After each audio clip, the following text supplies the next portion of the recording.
What has happened to the once great team of the season? Where have EA gone so wrong that the community can't stand this game? And what have they done to the beautiful game? EA, we need to talk. For cheap, fast, and reliable FC25 coins during Team of the Season, use the code MATTHD at MMOEXP.com for 8% off your order. You can also get 15% free coins per purchase during Team of the Season, and you can buy packs and players too.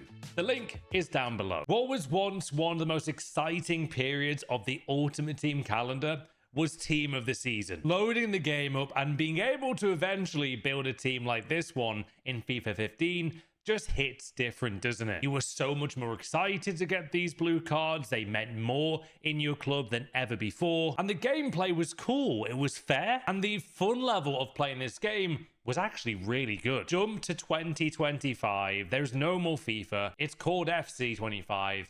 And the game is in a horrendous way compared to what it used to be like. So what's happened to this game? What have EA actually done? Let's dive into it. The first thing that EA have messed up with has to be the player prices with Team of the Season cards. Seeing a player like Bruno Fernandes being at 50,000 coins in the week of the Premier League TOTS is quite simply bizarre. We've never seen this before, anything like this. And this needs addressing because for me and a lot of you guys, we used to love getting rewards from Weekend League, from rivals, and actually selling these players and then being able to build an amazing team with these coins. You can buy 2 informs for 50k these days if you pack Team of the Season Bruno Fernandes. That right there is the difference. Also, there are so many evolutions that are better than these Team of the Season cards. Prime example is Bukayo Saka with a card like this, which doesn't really even look like a TOTS card. I've got evolutions in January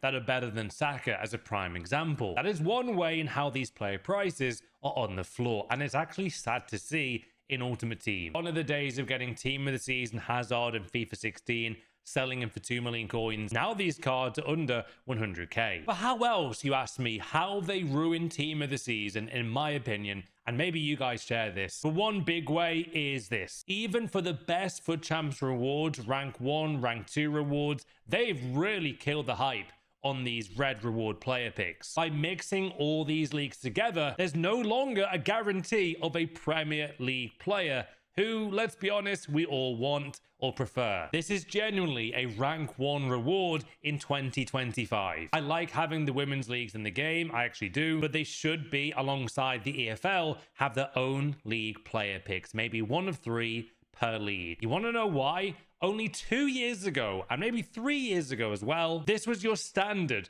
FUT Champions reward. For spending a whole weekend on the game, I was able to get Van Dijk from a decent record. Bruno Fernandes again was packable, Jota, even Rodri. That was only a few years ago, but see how it says top left? Premier League TOTS. I don't know anyone that wants Tullis Joyce in a FUT Champions reward for their Ultimate Team other than maybe Tullis Joyce. Same could be said for Milenkovic as well. I don't know many people who want Milenkovic in their team, but you get the point. I don't want to grind a whole weekend league for players that I really don't want and won't use. If women's goalkeepers in Ultimate Team were fantastic, obviously, brilliant, I would love that. So many of these players are not exciting to play for, which is why I know for a fact so many of you guys I see all the time on the streams and on Twitter do not play Weekend League now, because this is what you could get in a player pick. For spending maybe half a day, maybe 2 days playing the game, you're getting Kaynard there, Robinson for rank 1 reward. Are you kidding, EA? Literally give separate league player picks so we have a chance of a guaranteed Premier League, guaranteed EFL, guaranteed Women's Super League. That will make everyone happy, even Tullis Joyce. Now, the next reason this game is in a terrible way, and I've said this since about February and even since Team of the Year, simply put, the power curve, which means the trajectory that the cards are going up in rating in. So at the start of the game, you know, the best cards are gold cards, maybe all the way up until like the base icons like R9 and Pele. Gold cards like Van Dijk and Mbappe, that's the current meta. By January, obviously the Team of the Year power curve hits. That's when those big blue cards arrive. The problem now is by April, the power curve has got too high. There has been so many promos. Think of the Immortals players you could get during that promo, way before Team of the Season. Think about the Dream Chaser UCL cards that were in March. 95 Mbappe, other similar rated players. Now, the reason why that is such a valid point is this. Think back to FIFA 14, FIFA 15, FIFA 16. Think of every time you packed a special card before Team of the Season. It was treated with the biggest excitement because it was so rare that it would hardly ever happen. And most of the time, you'd still pack gold cards all the way up until March or April before Team of the Season. So the power curve was very balanced. Occasionally, you'd face someone with a really good squad. Back then, it would have been like Hazard, probably Iron Robben, Ribery, maybe a few legends. But really, you didn't see too many crazy squads. Whereas now, even prior to Team of the Season, we were easily able to get 93, 94 rated teams. So we weren't jumping from gold cards from March like back in the day, compared to now where we were jumping from 93 rated players to 95 and 96 rated cards, even 94s there. Do you see the difference though from an 80 rated gold card or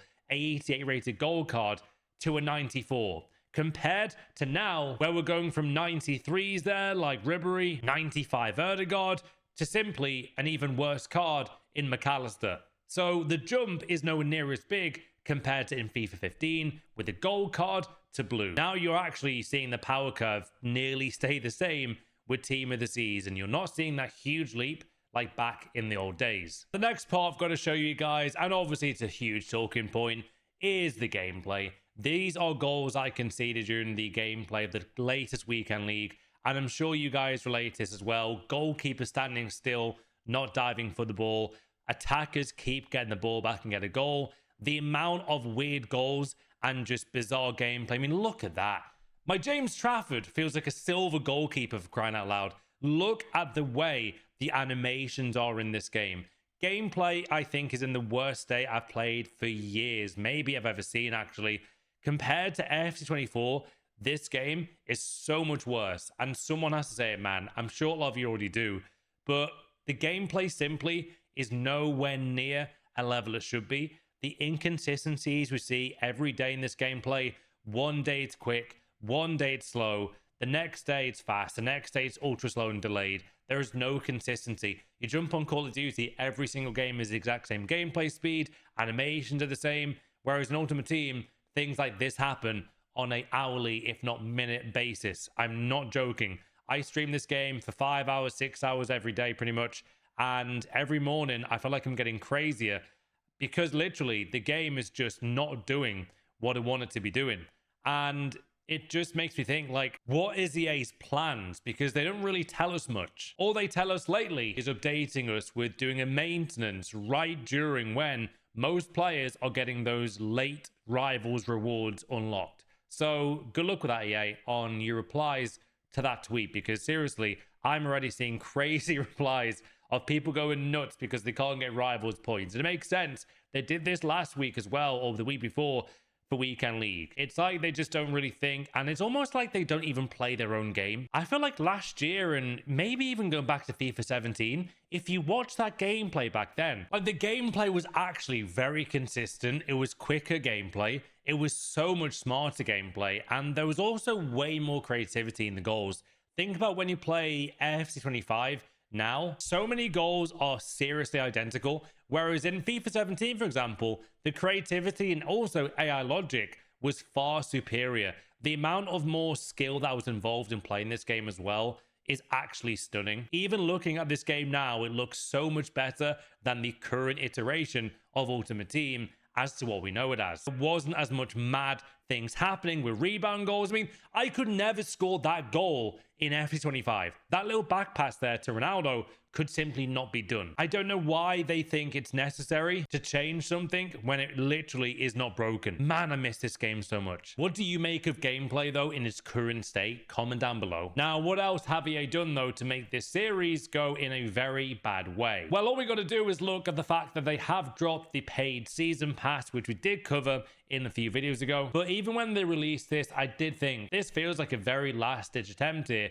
to bring a lot of players back to the game. However, I think it only wound people up. The fact you had to pay for this as well, on top of buying the game, did not sit well for so many people. Now, with that being said as well, if you didn't know, FC25 has performed lower in terms of game sales than FC24. As you can see, 100 jobs have been lost at developer Respawn, as EA lays off up to 400 developers following a series of sales disappointments. Giving up the FIFA name FIFA because it's becoming too expensive to license was a big risk for EA, and it seemed to pay off when FC24 released, as it was a big hit. I say big hit, I think there was also lower sales than that game. They have not hit the expectations they had for FC25. And although they're not paying for the license anymore, which I get, that was probably a smart move from EA in terms of saving money and revenue, but I'm pretty sure we all still call this game FIFA. And I saw my good man and friend Nick from the For Market mention that there was a lot less followers on Twitch, for example, and I believe that's over 2 million less than FIFA 23 and arguably more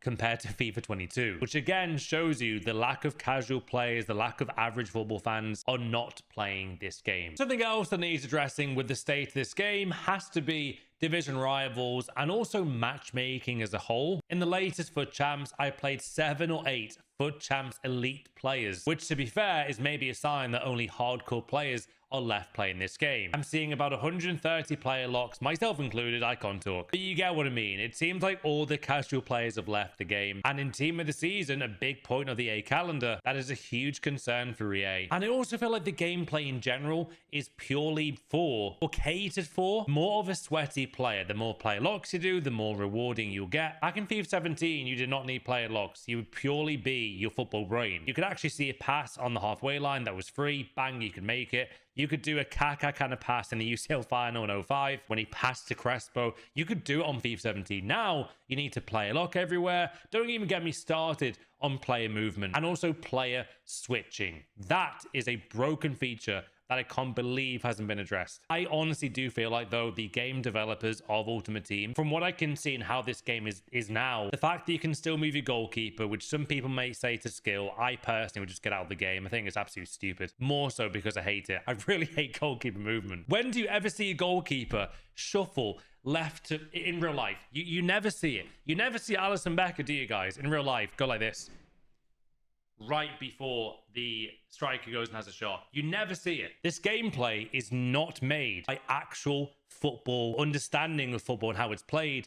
People, it isn't. Do these developers actually play five-a-side every week? Have they played much football? It doesn't feel like it. Whereas back in FIFA 17, I really believe these developers did. The gameplay was solid. Why the hell do EA always feel the need to change the gameplay so much every year when they're launching a new game? In my opinion, FIFA should absolutely be a game that is one solid game. It doesn't need a brand new game every year. I know for a fact that ex-EA employees and good friends of mine did not want to keep making a new game every year. They would rather something like Fortnite, which obviously makes more sense. Have one big game, bring out a yearly maybe update, but don't release it as a new game. It's like they feel the need to change the whole gameplay experience. They had great gameplay in FIFA 17.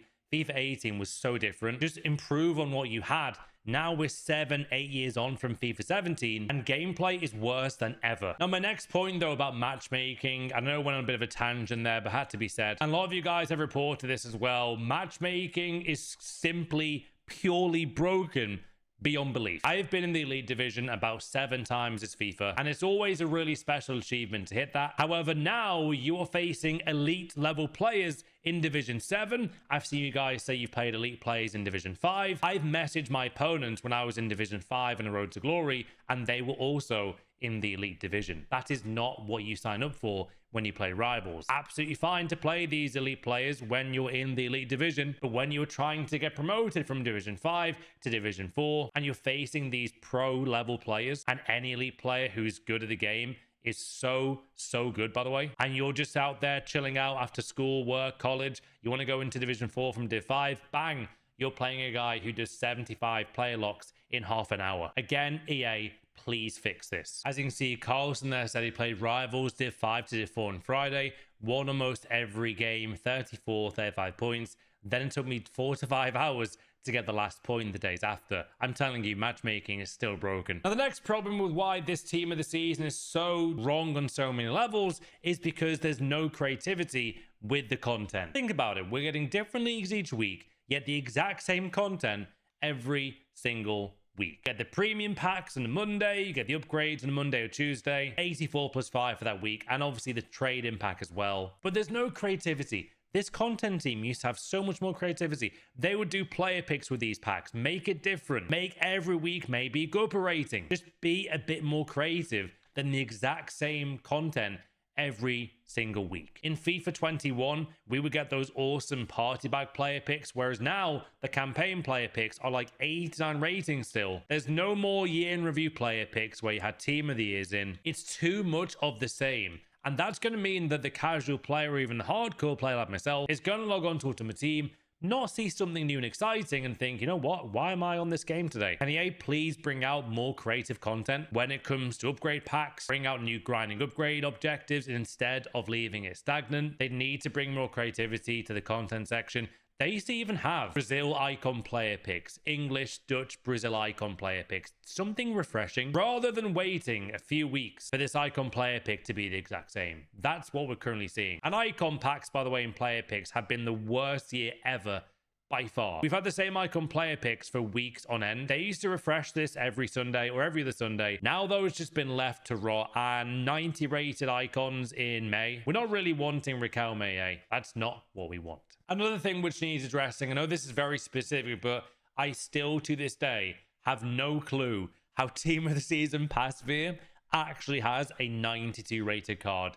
He has 92 kicking and he's got 80 diving as a goalkeeper.